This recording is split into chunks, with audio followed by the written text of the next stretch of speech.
Hello, my name is Owen, and welcome back to my House of Chains reread. It's been a minute, but today we'll be going through part 2 of House of Chains, Cold Iron. Like I said, it's been a while since I did my last video, so pardon me if I'm a little bit rusty. But I don't know if it's because of the break that I took, or maybe it's just this book, rereading it, and it's been so long since I reread it, but I think part 2 is a fascinating piece of literature, and I really feel like energized and enthused to continue rereading this series, because I was in a bit of a slump, and I wasn't really looking forward to this book the most. I think it was definitely my least favorite, or maybe tied for my least favorite of all the Malazan books in my first time reading them. So I came in here a little bit trepidatious. Part 1 is unique in and of itself with Karsa's origin story, a whole part dedicated to him. But part 2, we're really back in the meat of the series. We're back with bridge burners and Fiddler and armies and the adjunct and all our old pals from Dead House Gates are making a return. And I think, before I get into specifics of what we're going into in terms of what happened, I think I noticed this time there's an overall feeling of this book, starting with part 2. I would say it wasn't there with part 1. It's a feeling of like this haunting atmosphere, which I find very, very engaging. Because a lot of times throughout this story, there's references to the history of this place, of the Seven Cities, of the Whirlwind, and also the history that was Dead House Gates. And it's so interesting to me that the series is able to show us events in real time. Obviously, we were there for the Chain of Dogs when we read Dead House Gates. And after such a long break of a book and a part, it's ingrained already, starting to ingrain itself into the culture of this continent. And Coltane is ascending to this level of extreme reverence for both sides of the conflict. And everyone's kind of depressed. Everyone's kind of sad. The adjunct's new army is like the sorriest lot of soldiers you've ever seen. It's rookies mixed with depressed people. Not an optimistic start. But even Shaik's army in the Whirlwind, you get this sense of like dread and like Felisin, who's now Shaik, and her war with who she is as this goddess versus knowing that she's going to have to fight her sister who she hates so much but is terrified of. It just adds to this atmosphere of dread, and that there's a line where like the Malazan army is retreading the path of like ghosts, of the reversing Coltane's journey, and they know the tragedy there. And then there's the tragic part at the end where Fiddler learns that Whiskey Jack and the Bridge Burners have been destroyed, and he just has this moment of destruction too. And we're reminded of the Bridge Burner song that was started in Dead House Gates. And then there's a great line too where it says, "A bridge burner has to return to the desert, and Fiddler's coming back." I'm just saying. They told us it. It's coming down. There's this haunting atmosphere, the history of the Seven Cities, of the desert, of the Whirlwind. We get the feeling that it's not just like a setting like it was in Dead House Gates, and it was a great immersive setting. It's starting to come into play. It's affecting characters. It's affecting how they make the decisions, like the pressure, the intense pushing of this setting onto the characters. I think it's absolutely fascinating. And I'm so glad to be back on this continent and with this group of characters. And then also with this haunting, I think this part is so much different from part 1 that I feel like meeting Karsa again in part 2, because we have the time jump of his part 1 stops where we meet him in Dead House Gates is in between that and then part 2. So it feels like, and it should feel like, because a lot of time has passed, it feels like a lot of time has passed for him. And it feels like he's had a lot of time to self-reflect, and it does slightly change his character. He's still an arrogant son of a bee. But he has this moment like with his grove and his carvings, and he's questioning the faces in the rock. He's starting to realize like things are getting influenced outside of his control, which he doesn't like very much. And then his fellow soldiers, Dalem and Bayroth, his carvings of them, where he has this great moment where he has this haunting of these souls behind him, and he's the only one in this part at least that conquers that haunting and decides to make it his own. And he goes, rather lead ghosts than be chased by them, which I think is a fantastic line, and I think is a great maybe not foreshadowing, but it's a great like calling card to what these characters should be doing in the next few parts, if that makes sense. Because there's a lot of history, there's a lot of pressure in haunting to these other characters.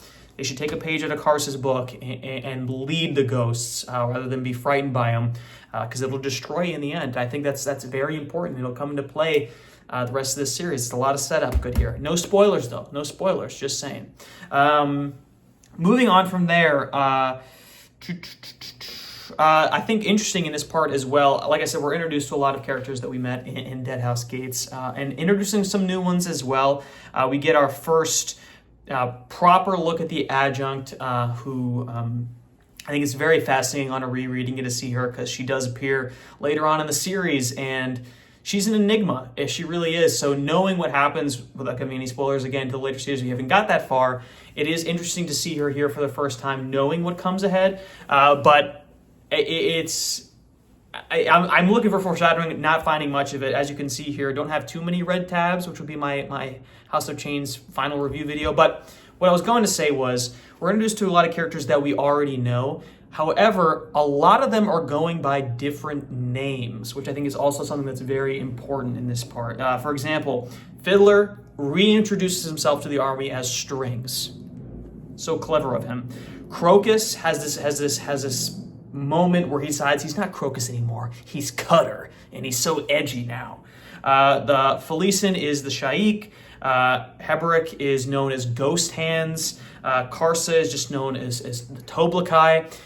And some of these naming conventions did switch over in Deadhouse Gates, but I think it's interesting that so many characters in this part are now going by different names. And I don't quite have it figured out why that would be the case. What does that signify? But it does definitely show that there is change going with these characters, that they are at different stages very, very clearly than when we met them, not just in terms of where they're at physically, but where they're at mentally. Fiddler is transforming from just a sapper in the Bridge Burners to a leader in his own right. I couldn't remember what the word sapper for a minute. He was just a follower under Whiskey Jack's command to he has to lead his own squad. And I think this taking of the Strings moniker is a hard symbol for that. He is somebody else in this army. He's not a bridge burner, although people start to figure out very quickly that he is a bridge burner. He's really taking on this new title. And I think with the even more obvious one is Crocus, because he has an internal monologue saying, I'm not that boy anymore. I'm a man and I kill people now, and that'll make me more attractive to Absalar. And Absalar was like, no, I don't really like murderers. I'm just really good at it. And there's a, I was going to say haunting, fitting. There's a really tragic moment, I think, that I could see people being annoyed by Crocus, think he's just angsty and he's Cutter now. But there is a moment of self-reflection where he realizes that his life might have been better had he not renamed himself Cutter and decided to commit to being an assassin, but he's too far gone at this point, and how much freedom he had when he was just Crocus. But he really crossed a line when he submitted himself to Cotillion as an official assassin. And that's another very important thing that I noticed this part is more and more we are realizing that Shadow is behind everything in one way or another. And this part really delineates, it really starts to separate Shadow and what that means separate from Kellanvid and Dancer, right? In Cotillion, rather. And what's it? Shadow Throne in Cotillion, Kellanvid in Dancer. It's really separating the two, but also not separating the two. Sorry, you guys. I'm back in Malazan. There's a lot of terms I got to remember, right? And some of them, this is multiple names, right? Renaming. What do we think when Kellanvid and Dancer got renamed? They're completely different, right? Or are they the same? That's deep for you. But really it's, and I have written some examples here. We learn that the Whirlwind might be a part of Broken Warren, or like a split off of Shadow, and the Edur, the Tist, Edur, I don't know how to pronounce that, but they are like, to what the Tistandi is to darkness, the Edur are to Shadow, which is important. Obviously, Shadow Throne, they call him the Usurper. Many characters call him the Usurper because they don't think he owns it. The Edur think they own it. And the Whirlwind is a part of it. So does the Whirlwind own it? And we know that the Crippled God is influencing the Edur. And how much of this we were starting to realize that shadow is very important. So we're starting to question, how much does Shadow Throne and Cotillion have control of that? How much are they aware of? And how much of this is going to come to them that they have to face? And then also we have characters like the Talon, who are a part of Dancer's Claw. And now that Dancer is Cotillion, is the Talon not an agent of Shadow in some way? And the adjunct's command to Lestara, Yil, and Pearl is find the Talon as a side quest to find my sister. And this is presented as, oh, so we could find it and destroy it, right? But we think it's interesting that Bodden was a Talon who was an agent of Dancer, and by extension now, if they're still loyal to Dancer, an agent of Shadow. And then if the Whirlwind is an aspect of Shadow. Sorry, my phone was going to die. We're back now, though. But Shadow Throne and Cotillion, if they're influencing the Whirlwind, is this another play against the Empress to make her weaker, to undermine her? Because although we're getting a great look at Cotillion and he's becoming more and more humanized, we see it through his interactions with Cutter and Lestara. He does admit that Shadow Throne has this grudge against the Empress, and he almost can't. It's like almost childish that he can't let go of it. He wants to see her taken down. So is he pulling the strings of this Whirlwind a little bit? We're not quite sure.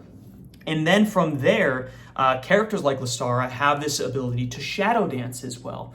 And she really downplays this ability of hers, but we learned that she was at a temple of shadow and this ability, so shadow's in play there.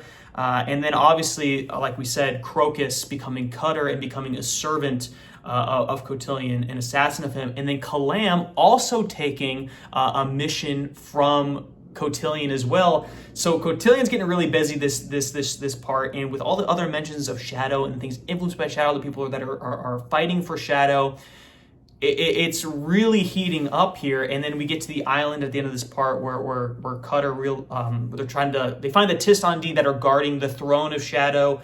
So many things are at play here, and this is kind of unrelated to that, but related to the throne of Shadow, the Tistandi. There's a great conversation between Heberic and what was his name?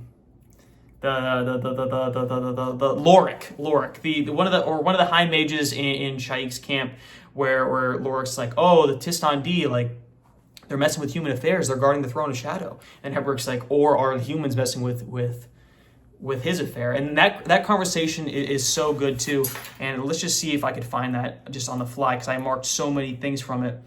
But there was a great moment where Heberic was saying that one of the humans' disadvantages was their short lifespan, but they're so conniving and so manipulative that the fact that two of them, like Kelevin and Dancer, are ascended is going to mean very dramatic consequences for the rest of these elder races, because there's never been a Tistandi tyrant, right? But there's never been a person quite like Kelevin who's been ascended, and what kind of chaos is he going to cause? It's setting the stage for Shadow and those with the power of Shadow to be major players. I don't know if that made any sense at all, but even though this is called House of Chains, I found it fitting that it was very focused on Shadow here. Obviously, the Tistidura being agents of the crippled god has an aspect there, as well as we know that the faces in the rock, therefore influencing Karsa and stuff like that. The crippled god has things at play here, but it's Shadow's part through and through, and just something to keep an eye on. Those are my main things for this part. I didn't really go part to part, what's happening to people and stuff like that. I think in general, if we're sticking broad brushstrokes here, I'm very interested, even though I already read it. Guys, let's remind ourselves of that. I already know what happens. I think watching this army, the Malazan army, progress and see how they take conflict is one of the driving motivations of this part. I think Kalam's sections are a little bit unclear as to where they're going. Cutter is a simplistic character in the sense that he lets us know what he's thinking, and we know he's on a mission to visit this throne of some kind, but he doesn't exactly know why he's doing what he's doing, therefore we don't really know.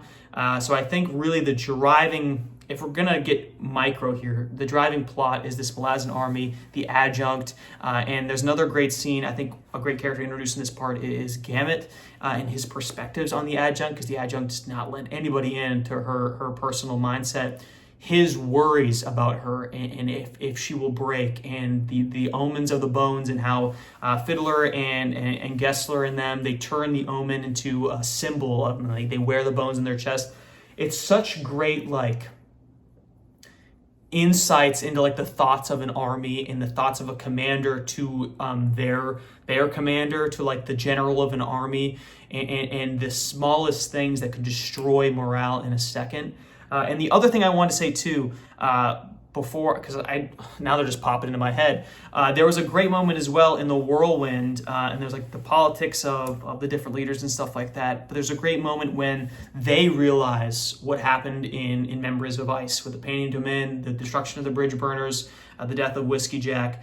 The big thing is we learned that while they do know that Whiskey Jack died and a lot of bridge burners died, they don't know who survived. So that is officially sealed information of who lives. We know Paran's alive, but these characters in this book don't. Now the adjunct thinks Paran is dead. I don't know if Felice knows he's alive, because she knows that he's the master of the deck, which is slightly different. But there's a great moment where there's, like, even the enemies of the Malazan Empire feel the weight of their deaths, and how Dujek is claimed to be a broken man now, and with Whiskey Jack gone, some of them celebrate and say, now we can do whatever we want. No one can stop us now that Whiskey Jack is gone. Really reinforces a theme of Memories of Ice about Whiskey Jack and his power, just as a powerful personality and a good leader and a good guy. I think it's very powerful as kind of a tribute to him in this book, that even his enemies, like, feel the weight of his death, and that they still given him so much somber, powerful moments in this book. Really, like, it is, and similar to the Chain of Dogs and Coltane, how he's becoming a legend in this book. I really like how Erickson is able to continue these threads of events in past books, how they impact the world, not just the plot, if that makes any sense. Because to give a little bit of criticism, I do feel like the events of Gardens of the Moon, they don't reverberate throughout the series as much as maybe they should. Obviously, like, they talk about how, like, Paran was disgraced his name by getting the original adjunct killed, and all that stuff, and then the Dujek leaving the army. But that stuff is really either not touched upon in terms of, like, Paran's, like, disgraceness, or even, like, Dujek's. It's very mysterious to begin with, and we learn fairly early on in, I don't remember, did they say it in Deadhouse Gates, but we learned fairly early on in Memories of Ice that it was all a ruse. So it doesn't really reverberate in the way that, like, cultures are being created and shifted based on the events of previous books. And I think it's one of the series' strongest points. So I'm really enjoying it in this book. Even though first time I read it, I found it a little bit slow, I'm completely engaged now. And I do think that couple week break helped me kind of dive back into this series. If you're reading along with me, be sure to let me know. I'd love to hear your guys' thoughts on the series and what your thoughts were on this specific part. Hopefully some of you are reading along. I know a lot of you have finished the series already. If you have finished the series, try not to spoil anything in the future books for anybody who might be watching along. Just in case someone down the road stumbles upon this video, they don't want to know Book 9 spoilers, and I try to keep that out of the way. That is until my House of Chains foreshadowing video, which comes out whenever I finish this book, which, if I keep up at this pace, it'll be sooner rather than later. Be sure to like and subscribe if you like the video and want to see more like in the future. And as always, guys, thanks for sticking around.